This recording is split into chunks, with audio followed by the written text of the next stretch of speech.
you think you have a foundation problem. You might have a door that hangs up, or you might just feel that general slope. You know, when you go towards the kitchen, you might feel like you're walking downhill, or whatever thing that stuck out in your mind that said, hey, I might need to call a foundation company. And several videos ago, we did a video of getting multiple quotes and whatnot. And we did another one that was talking about, the $1,500 versus $20,000 and what's too good to be true and what's flash in the pan. And so you want to go check those out. That's going to be a good time to do that right after this one. But how much movement is too much movement? And so stick around in this video. We're going to go over that and try to give you a little bit of a better understanding of what's okay and what ain't. So let's just touch on this real quick. What is a foundation problem? And the internet and everybody, they're hyper-focused on the symptom. It's like really anything. If you go to the doctor, the doctors are a lot of times more focused on the symptoms than they are the actual problem itself. And the same can be said for foundation movement or foundation repair. So when you have the door that sticks or the crack that pops up or the tiles that break or whatever, insert the brochure sign here, that's a symptom of the fact that the foundation has actually deflected. I've actually got a little bit of a problem with the term repair when it comes to foundation repair, because the word repair typically denotes that something's broken and we're going to fix it. And really what foundation repair is when it comes to concrete slabs, and sometimes on the pier and beam or block and beam wood frame foundations, is we're generally going to level the foundation. But foundation leveling or foundation underpinning or whatever, it's not as attractive of a term as repair is. So, the industry's understood, it's understood that the industry is called foundation repair. When we talk about settlement or movement, we see a structure that was originally built like so, and some part or maybe all of the structure has deviated. It's either downward, sunken downwards, or maybe it's heaved up in the, it's higher on one side or lower on the other. It's moved, and that movement is attributed or is a direct result of the, let's face it, junk soil that we have underneath our houses. The soil here in the Gulf Coast of Texas, in the Houston area, is highly conducive to growing agriculture, growing crops, and it's conducive to good agricultural support. But the problem is the ability for the crops to grow here is because the soil can absorb a lot of moisture so that your crop has something to drink. Although that might be great for corn and cotton and, watermelons, I don't know, whatever you're trying to grow, it may not be the best substrate for supporting a static structure like a house or a building. So these things move.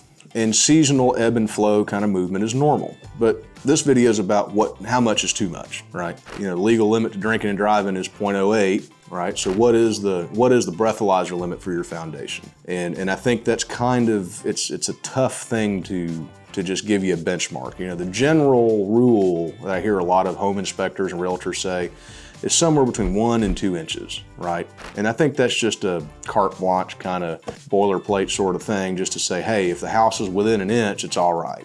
If the house is within 2 inches, it's all right. And that really is a relative kind of thing. So Eric and I were talking about this off camera when we were talking about what to talk about here.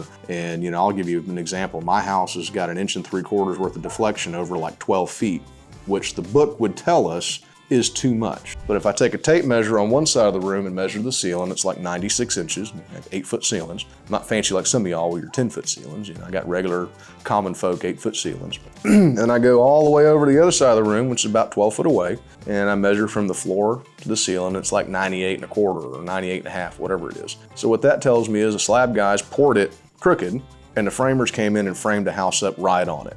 Okay. And so, when my wife says, oh my God, the house has got 1 3/4 inches worth of slope in it, what are we going to do about it? Not a damn thing, because it was just built crooked. So we have to consider the three-letter acronym, ABC, as built conditions. How was the house built?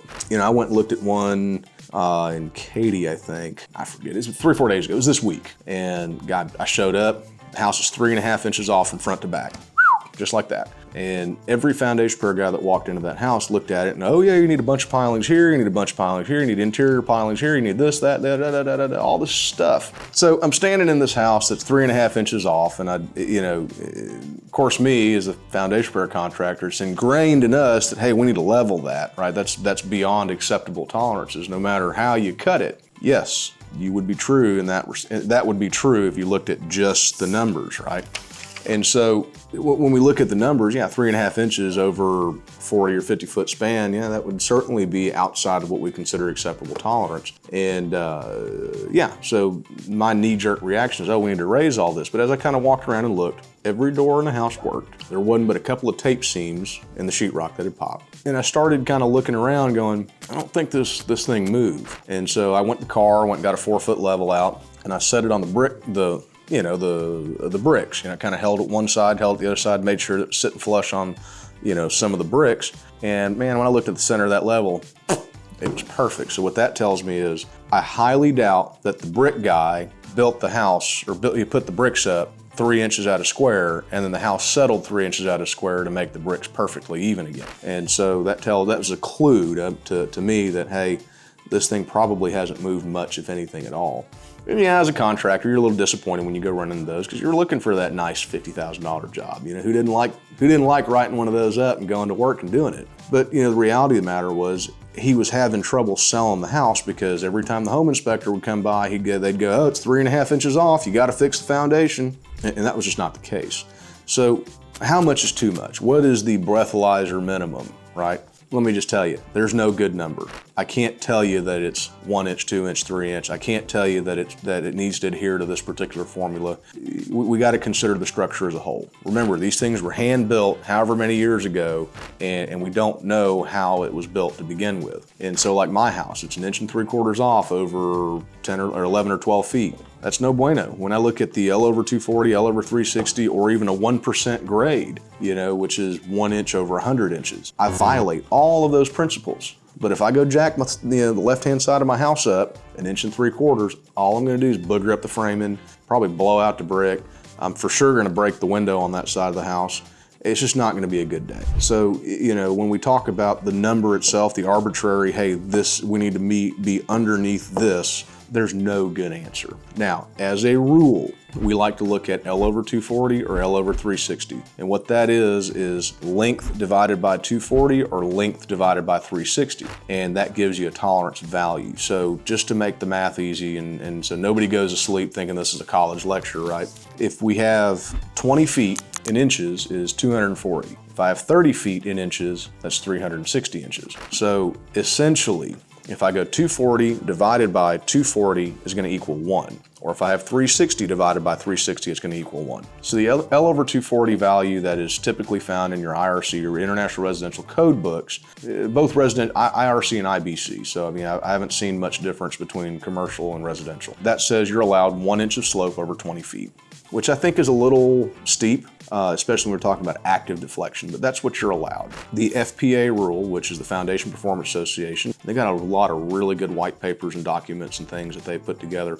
So it's actually a gold mine of information when it comes to light foundations. And they typically operate from the L over 360 rule. Now, I like the L over 360 rule when we can apply that delta over the ABC, as-built conditions. But we don't really know what the as-built conditions are because we as a contractor, when we show up and look at your house that was built in 1978, I don't like this one, I don't know what it was to begin with. So we have to use the geometrical clues to tell us, hey, this is likely what it was when it was new, and this is what it is now, and delta meaning change, we need to see over what time did we experience how much change. So here's the thing. That might have sounded complicated to some folks that have less familiarity in this arena than we do, but I didn't mean to say all that to just spew out a bunch of gibberish. We understand how much is too much. A lot of other contractors may not understand how much is too much. They may just see, 1.5 inches, they're getting a quote. I'm at an unfair advantage because of my familiarity with this industry and how this works and all the experiences that I've gained over the many years I've been doing this. You're not.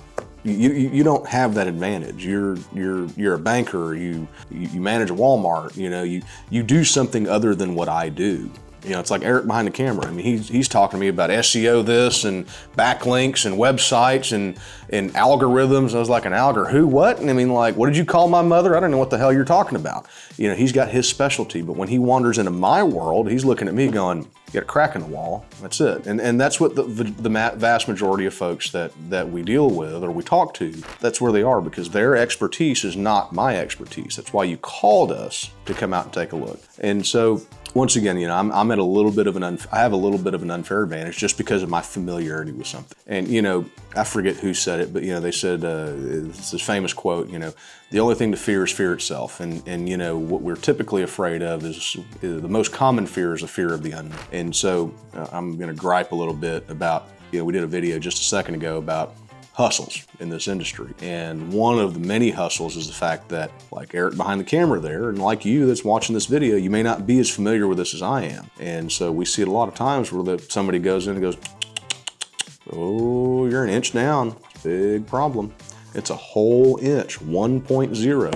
You got to fix this or this is going to fall apart. And so I've got a qualm with people that are dishonest. You know, if you didn't know, you didn't know, and if it was a matter of ignorance or lack of expertise or lack of experience, hey, whatever, I can't fault him for that. But when they're dishonest, so somebody like me makes a big deal over an inch, you know, a 1-inch variance, and there's nothing to support that the house deflected that much, I've got a really big problem with that. And that's just a personal problem I have. That's just a, you know, from having been doing this for as long as I have. You know, we did a video a while back about the difference between a $1,500 repair and a $20,000 repair, and you know, what's too good to be true and what's just, you know, all hat and no cattle. This kind of plays hand in hand with that, just because there's a lot of contractors out there that might be a little less than honest, and they play on the fact that we don't really have a good defined number of, hey, you know, this much deflection equals problem.